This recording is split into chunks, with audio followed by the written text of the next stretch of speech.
நமஸ்காரம். ராமாயணத்திலிருந்து ஒரு நிகழ்வு, அதை பார்த்தால் அன்றிலிருந்து இன்று வரைக்கும் கூட அப்படியே இருக்கிறதுன்னு புரிந்து கொள்ளலாம். யார் அரசராக இருக்கிறாரோ, அவர் எவ்வழி செல்கிறாரோ, மக்கள் அதை தொடர வேண்டிய நிர்பந்தத்துக்கு ஆளாவார்கள். அவர்களால் தவிர்த்து விட முடியாது. நமக்கு சில சமயம் இப்படி தோணலாம், அரசு செய்யும் எல்லாவற்றையும் ஏற்க வேண்டுமா?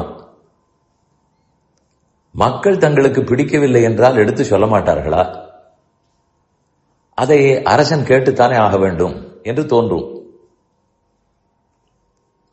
இந்த இடத்தை சொல்லிவிடுகிறேன், அப்புறம் சிந்திப்போம். கைகேயி வரம் வேண்டினாள்.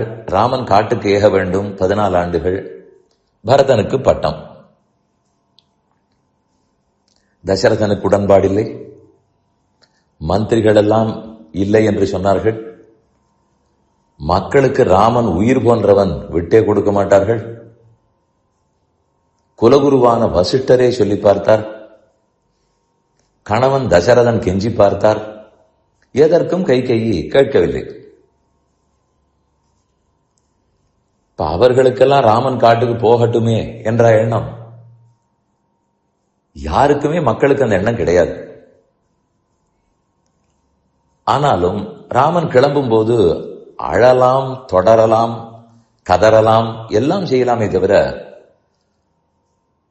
தசரதனை எதிர்த்து அது என்னமானி அவரை காட்டுக்கு அனுப்புவாய், எந்த ஒரு புரட்சியும் இல்லை. அவர்கள் என்ன ராமனிடத்தில் அன்பில்லாதவர்களா? உண்டு. ஆனாலும் அரசன் தசரதன் வரத்தை கொடுத்து தான் சத்தியம் பேசுபவன் நிரூபிக்க வேண்டும், ராமன் காட்டுக்கு போகட்டும்னு ஒத்துக்கொண்டு விட்டார். இது தெரிந்த பிற்பாடு மக்கள் எதை நம்பியும் பயனில்லை.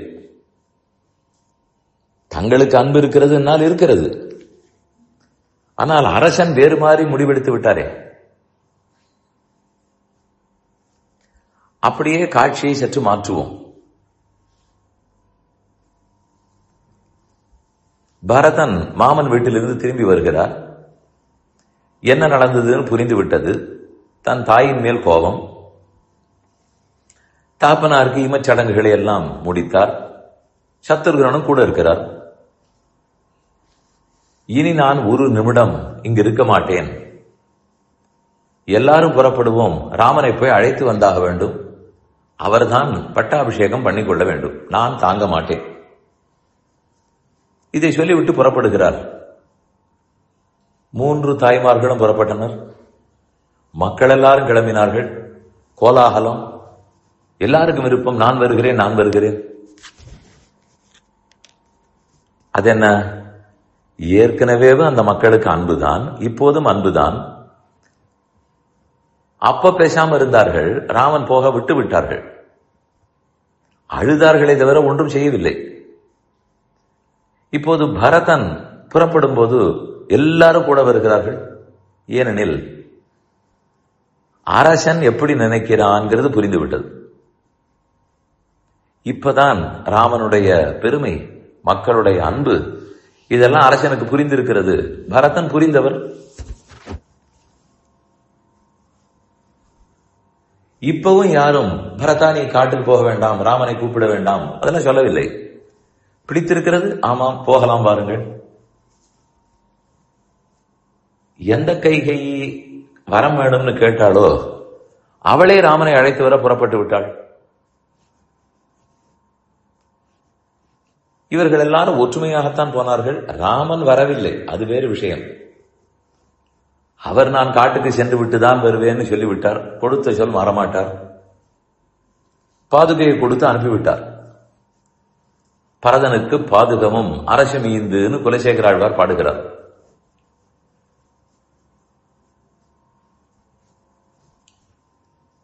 அப்ப இந்த மக்கள் எப்பப்ப யார் என்னென்ன முடிவெடுக்கிறார்களோ அதை பின்தொடருவார்கள். அவ்வளவுதானா?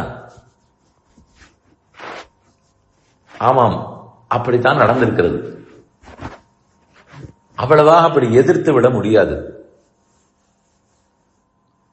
திருவுடை மன்னனை காணில் திருமாலை கண்டேனே என்னும் என் ஆழ்வார் பாடுகிறார். மன்னர்களை கண்டால் திருமாலையே கண்டேன் என்கிற அளவுக்கு அவர்கள் இருந்திருக்கிறார்கள். அந்த பக்தி அவர்களிடத்தில் இருந்தபடியால் தான் சொன்னபடி கேட்க வேண்டியிருக்கிறது.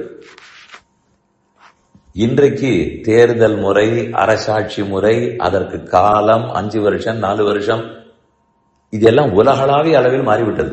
அன்றிருந்த அரசு இன்று இல்லை. ஆனாலும் ஆளத்தானே போகிறார்கள். என்ன ஒவ்வொரு மனிதனுமா தலைமை பீடம் ஏற்க முடியும்?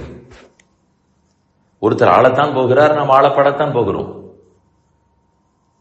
அதனால்தான் அரசு எப்போதுமே நலம் விரும்பும், அன்பை விரும்பும், சாஸ்திரத்தை மதிக்கும் அரசாக இருக்க வேண்டும். அப்பதான் மக்களாலேயும் அதை பின்பற்ற முடியும். அது இல்லை என்றான விற்பாடு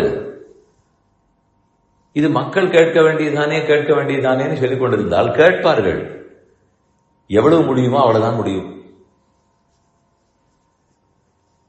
அன்னைக்கு ராமனிடத்தில் இருக்கிற அன்பையே கூட மக்கள் வெடித்து பேச முடியவில்லையே.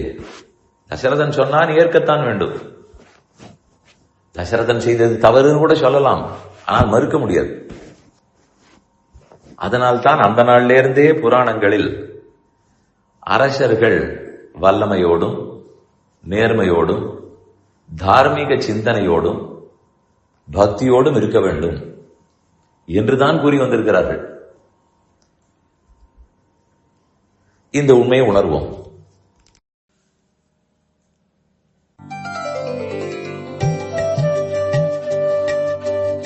இந்த என் பணி ஆடியோவை உங்களுக்காக வழங்கியவர் வேலுக்குடி ஸ்ரீ கிருஷ்ணன் சுவாமி. இந்த ஆடியோவை தினமும் உங்கள் மொபைலில் பெற கிஞ்சித் என் பணி KINCHITENPANI என்ற ஆப்பை கூகுள் பிளே ஸ்டோரிலோ அல்லது ஆப்பிள் ஐஸ்டோரிலோ டவுன்லோட் செய்து கொள்ளவும். தினம்தோறும் இது போன்ற உபன்யாசங்களை கேட்டு மகிழவும்.